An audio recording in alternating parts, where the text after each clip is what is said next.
আমার 1.5 লক্ষ টাকার মাল ভাই বইতে যেতেছে, এদিকে যাই দিব ভাই, আপনারা যা বলবেন আমি তাই শুনবো, কিন্তু আমারও ভালো রাখেন, আমারও কর্ম করে খাইতে দেন ভাই।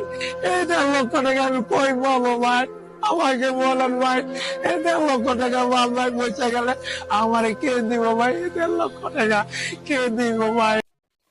ভিডিও শুরুতে যে মানুষটিকে দেখলেন, এই মানুষটি হলেন রনি, ঢাকার কারওয়ান বাজারের একজন তরমুজ বিক্রেতা।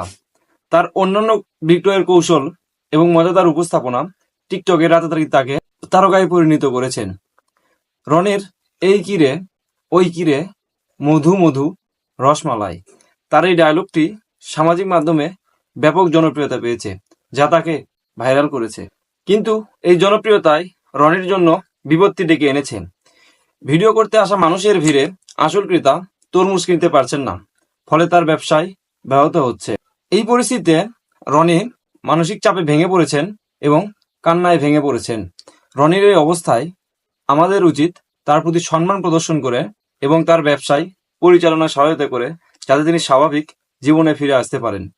আসুন আমরা সবাই রনির ব্যবসায় তাকে সমর্থন করি এবং তার পরিশ্রমের মূল্য দিই।